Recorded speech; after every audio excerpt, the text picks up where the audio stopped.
Hi guys, Ted here, and welcome to another episode of House Hunting with Gail. Today we're going to be discussing other upfront expenses to expect.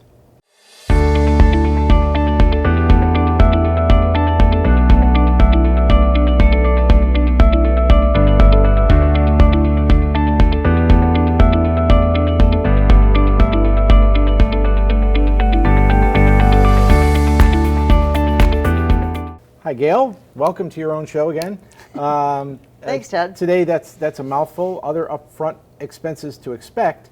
Now I'm a homeowner and I've owned a couple of homes over the years, and one of the things that did surprise me in the beginning was I thought, okay, this house is whatever, $100,000, tells you how long it was when I had a house, but I know that I've got to have X amount of dollars up front. But there's a lot of other things to consider when getting started, like for instance the application fee. Exactly, and a lot of people want to know how much it's going to be and when do I need it, because everybody doesn't have all this money in their existing checking account. They may have to get it from their savings account or 401k or whatever. But so you need to know that you're going to write the check for your earnest money. We talked about in that last episode about the earnest money check. The second thing and the third thing kind of come together because you're going to do a home inspection in the first 5 days, and he wants that money at the time of the inspection. So how much is that? Depends on the size of the house, but I'm going to just guess that it's going to be about $400 that he's going to want at the time of that. If you're going to add any additional inspections to that, let's say you want a radon inspection, or if he's recommending that you have another inspector come, there may be charges for that. Other costs that may be involved could be a pest inspection. So those are things that if you want to add those on, just know that those costs are going to be added on as well. Now, does pest inspection mean I have a pesky neighbor, or that's more for probably insects? That would be insects. And vermin of all types. Okay, That would gotcha. be right. All right, but then the other expense that you're going to have right away is when you make mortgage loan application, because they're going to want an application fee to begin your loan. If you wait and you're like down to day 5 and you're in there making your mortgage application doesn't start until that financial institution gets the money, because they're not going to order a credit report, they're not going to order appraisal, none of that's going to start until you actually pay that application fee to get started. Now, to be sure, that application fee could be $0 or it could be several $100s. It depends on the institution and what they're charging. Okay, so I get the application fee, I get the inspection, and I'm guessing there's probably going to be somewhere along the line where the bank or the lending institution is going to want to make sure that you've got insurance on that house. So you cannot close on a house until there's insurance on that property. And that insurance company wants to make sure that their name and their address information, is called the lost payee clause, is actually put on that mortgage.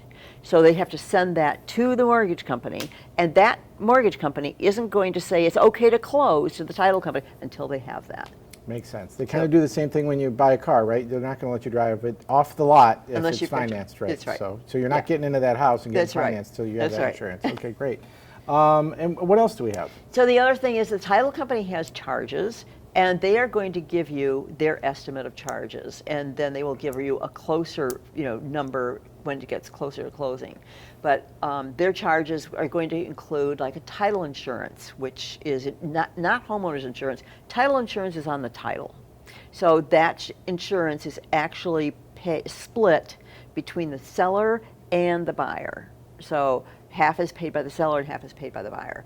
There's a title exam that is done to make sure that there are no clouded liens on the property, that somebody didn't sign a paper, for instance, and this can't close and can't file at the county administration building until we have these other liens cleared. There are contractor liens, for instance. So if that seller, for instance, decided not to pay somebody like a roofer or something, that roofer could have put a claim on that house. So those are things that all have to be checked. There's a lot of people behind the scene on your deal, a lot of people. And so you have to have patience and be able to communicate very closely with your realtor to make sure all these things run smoothly. So when you're thinking about the amount of money you need in addition to your earnest money and your down payment, you might want to consider, doing a little research and asking those questions when you're talking to your lenders. How much is the Correct. application fee?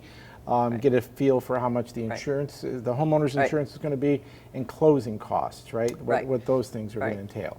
That's right. So great. Now, is there, there's something I've seen about PMI insurance. Is that something that I might have to consider too? If a person is putting 15% or less, Okay. often there is private mortgage insurance called PMI. Okay. And that insurance is because to investors, that is a riskier loan. You don't have as much money involved in that house. So when you don't have that kind of money involved in it, the house, the deal becomes riskier. And so investors are going to want another company to actually insure the first 10 or 15% of that property. So that should this person fail to make their payments, then the insurance that insurance company is going to pay up for the difference. Great. So that, and actually you're paying that. So you're paying that. It's called PMI, and that doesn't come off. Okay. It So- doesn't come off. It used to be able to come off after 20%, but if you're doing a government loan, meaning Fannie Mae and Freddie Mac, that will not come off. So this is all good stuff to know. So there are other expenses that you should expect up front. I appreciate your information today. Yeah. This has been House Hunting with Gail. If you have questions about other expenses, you can get a hold of Gail on her website. We'll have her contact information at the end of this video. And thanks a lot. Thank you.